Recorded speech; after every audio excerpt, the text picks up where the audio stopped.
Swoon. I just watched this video I shot a few months ago with one of my beloved mamas, a grad of our program, and a glorious portrayal of what is possible when you divorce differently, for her and for you too. It had me in tears, reliving this journey and this beautiful lady, Erika, a school teacher and a mother of a teenager. And I knew I had to share it with you. Though the details of our stories differ and we find ourselves in divorces for myriad reasons, so much of the emotional journey connects us. In this short conversation, I bet you will connect to some of your own feelings and nod your head as you're listening. There was a time when Erika couldn't stop crying, when she didn't see the light at the end of the tunnel, when she was fixated on understanding why. Why is this happening? Why does he want to leave? But she didn't give up. She leaned in and leaned in and leaned in. And tissue box after tissue box, she reclaimed pieces and parts of herself. She let go of his why and declared her own. She realized that she mattered in the equation, and best yet, she healed. Most importantly, she felt really good about how she navigated this gut-wrenching moment in her life. It even ended with her daughter saying, "I'm so proud of you, Mommy." It was such an honor to walk beside this magnificent lady. Don't take it from me.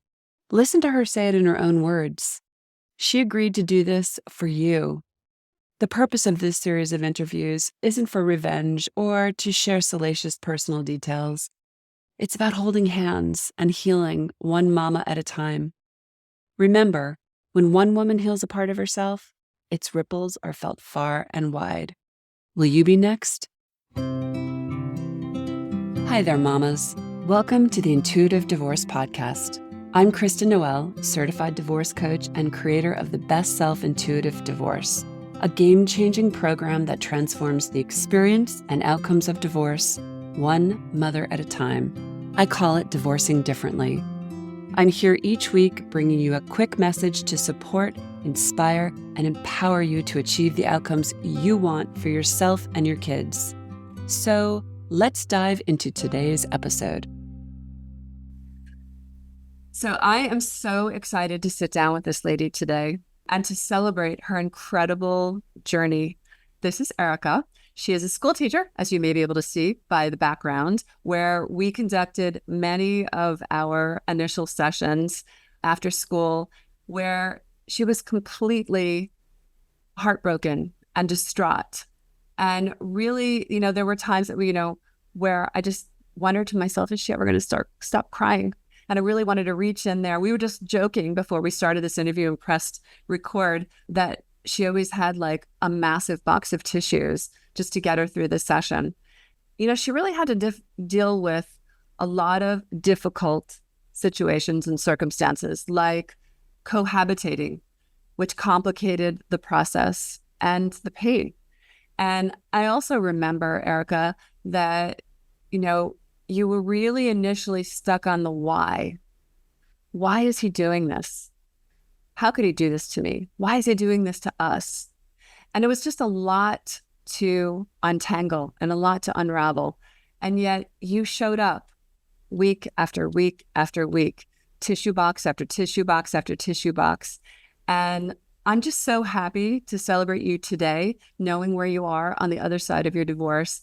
And I think this is a really good place to start, because what I would really love for you to speak to is, consider the mama who's standing where you once stood, who may be in a pile of tears and doesn't know how to get up, and who feels distraught or blindsided or heartbroken. What would you say to her? I would say that there is hope and there is light at the end of the tunnel. I'll never forget that when Kristen first said that to me, I didn't believe her. She kept saying, "You're just at the beginning of the tunnel and we're going to make this journey. And I promise that there will be light at the end of the tunnel." And it was a process. It was a journey. I did take a lot of tissues, but I did make it through. And with Kristen and Bill's help, every step of the way, holding my hand as my guardian angels, as I called them on our final session, that I was able to get through that process. Every day, it's still a why. I'll never know why. Kristen also helped me to know that I'll probably never know why, because that was his decision, not a my decision. But at the end of the day, I also say, thank God, because it's a blessing. I feel so much better. I'll never know why he decided to do it the way he did it. And there's many reasons why I feel that he could have done it in a different way. But at the end of the day, I do sometimes thank him for it, because I would never have left. And I needed to, because it wasn't a healthy relationship. It wasn't a good situation. I just didn't see it because I didn't know any better. But I feel more like me, a person that I hadn't been in a very long time. That's such a beautiful way of putting it, because the why, right? The why is this happening? Why is he doing this to me? You know, we can't answer someone else's why. We can never answer someone's why. It's now all about what's your why, you know? And I know it's impossible. Like, the hindsight is like this beautiful, beautiful gift, right? But while you're in the throes of it, you really just can see in front of your nose. And the beautiful thing about this is that you didn't really know, but you kept showing up and you kept saying, you know what, this is not what I want from me. This is not what I want from my daughter. This isn't what I want to model for her about what love is, or what navigating adversity is, and what a healthy relationship is. And you kept going, and you kept showing up, and you kept going through tissue boxes. But look where you are now. I'd love to know, like, what was surprising to you? Was there anything that was surprising to you? Because slowly, like, for example, as you lean in and you start to say, okay, I can't answer his why. This is about my journey. So how am I going to heal? How am I going to seize the opportunity? What am I going to do with this? It's kind of like, when did you know you were going to be okay? So in the beginning, and being blindsided and having a relationship built mostly on him and his needs, realizing that I'm a person too, and I also have needs that were not met, and that I need to start focusing on myself. And the surprise maybe came in knowing that I also deserve to have that and to be loved and valued. And hopefully someday I'll find that.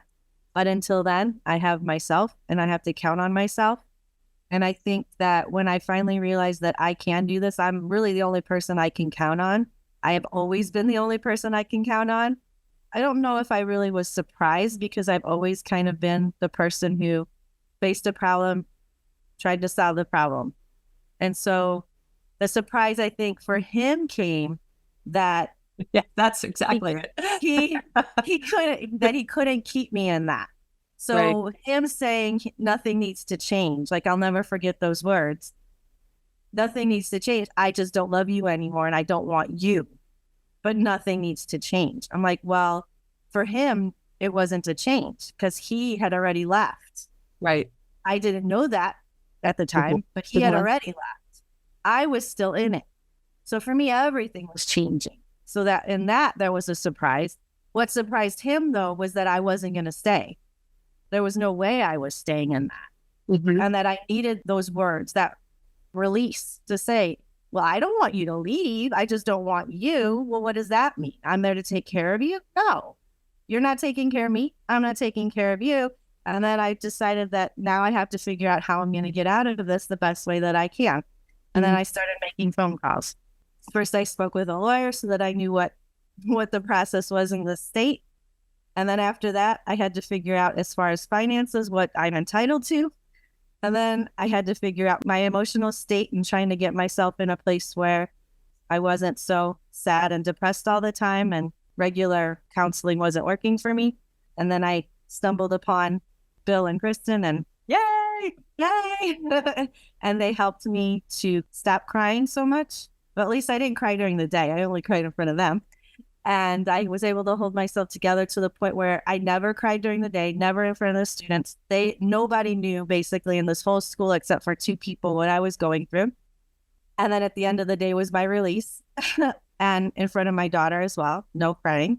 And then I found a mediator and I started the whole process. And that's what surprised him, because he did not think that I would do it. He thought I would just stay around and that I couldn't do it on my own. Which is amazing. So, I mean, you just That was a treasure trove. Okay. Well, first of all, I just want to say something. There's nothing wrong with tears. I welcome tears. I was honored by your tears. Those were healing waters. Okay. That was years of a release. So we joke about the tears, but those were healing waters. They were necessary. And, such a big part of your process of really reclaiming the lost pieces and parts of yourself. And I always joke with Erika that her ducks, what we always say, like she's getting her ducks had ducks in a row. Like she was the most methodical, thoughtful person about this process.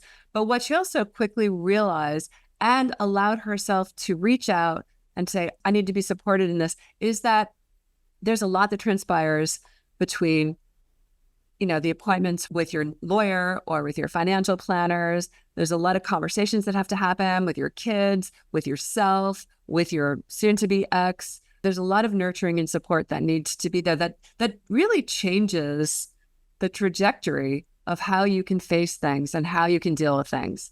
And you are just such a beautiful example of someone who really leaned into that. You cried until you had no more tears left. You kept leaning in.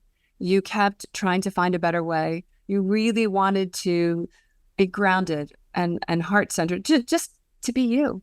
You came back to you, which is the most beautiful, exciting thing. I get to sit here, walk beside you, but I also get to see this like glorious reclaiming and awakening. And that is, for me, I have the best job in the world. I would love for you also to just tell us how you're doing now in your new home and this new chapter of your life. And how is your daughter? So that was also a process. So I was lucky and I found a place to move into that was relatively close to where my daughter would go to school, since I have custody, but she would be going to a school near the home that we had lived in. So I moved out about almost a year to the date of those ending words, and then moved out on that weekend that my ex had told my daughter that he no longer loved me and that we were beginning a divorce. And I'll never forget her sitting in the car with me, and she said, Mommy, today is 1 year that Daddy told me. And I remember sitting on the floor crying with you and how sad we were. And she said, look at how much you've done this year. I'm so proud of you. And she made the fight worth it. That I was able to do that with dignity and held my head up.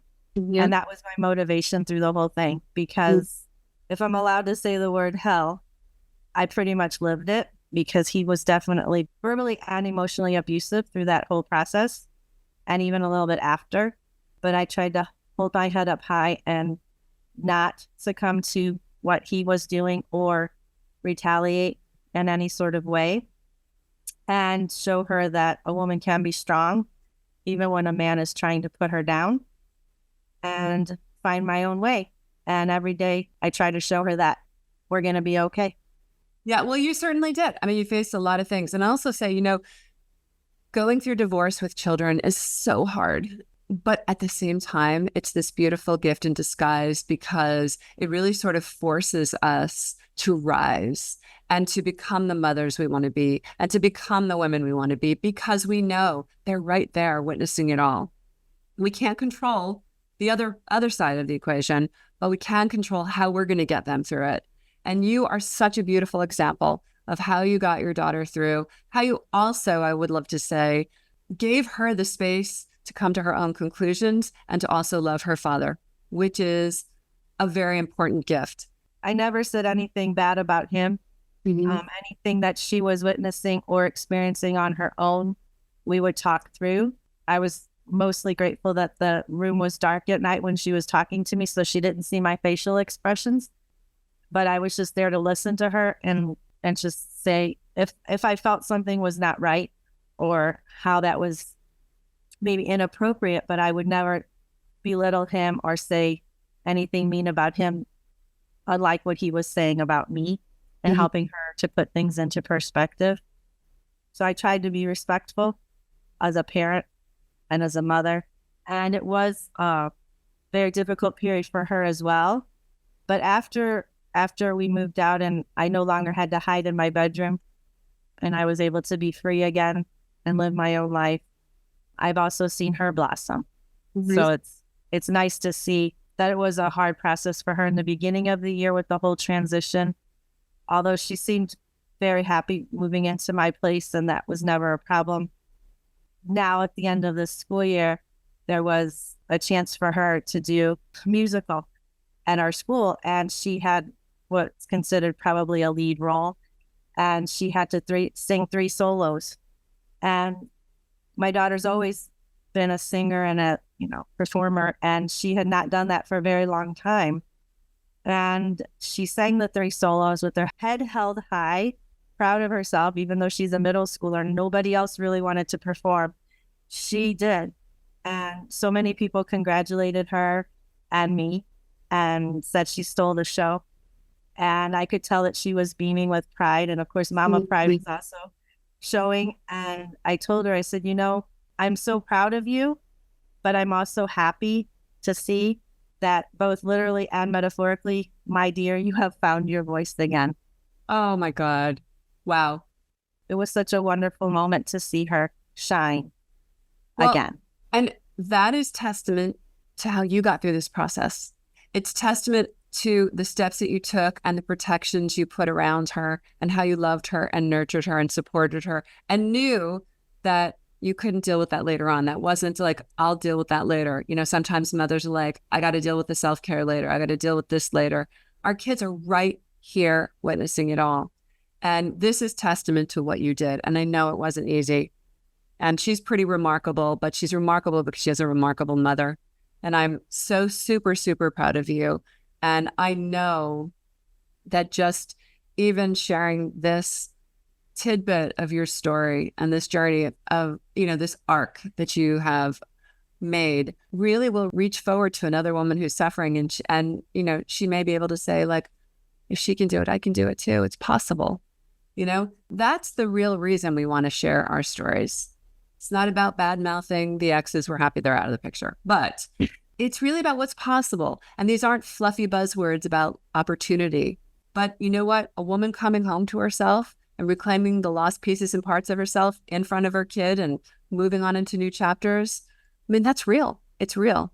And you are living proof of that. So I just want to thank you for, being willing to share this with us today. Thank you. Thank you for the chance to do that. Because if nothing else, we need to be there for each other. Absolutely. Well, you are today. And I am really grateful to share your story. And like I said, I celebrate you all the time.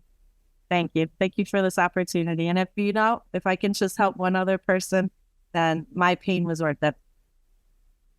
You definitely are helping other people. Just being you, just reclaiming, just stepping in and becoming this person that you lost along the way. You didn't become this new person. You just became Erika again.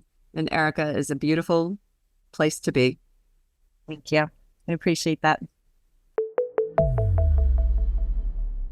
Thanks for listening to today's episode, but more importantly, for making this time for yourself. If you're a professional, independent mother facing off with divorce, struggling with your emotions, worried about your kids and your future, and want a better way to navigate it all, I've got 2 ways to completely change the trajectory of your divorce and your life starting today. The first is our free divorce workshop. In this training, you'll learn the 3 steps to get off the emotional roller coaster and take control of your divorce so you can save time, money, and heartache for you and your family. Simply go to intuitivedivorce.com/workshop. And the second way is to book a free strategy call with our team, where we'll dive into your situation, your struggles, what you really want, and outline a path to get you there. For a short video and the booking link, go to intuitivedivorce.com/call. Check it out, and I'll see you inside. Now I have a favor to ask you, Mama. If you enjoyed this conversation and were inspired in your own divorce, please subscribe to this podcast so you don't miss future juicy talks. And I'd be so grateful if you'd leave a review so together we can help other mamas walking in the same shoes.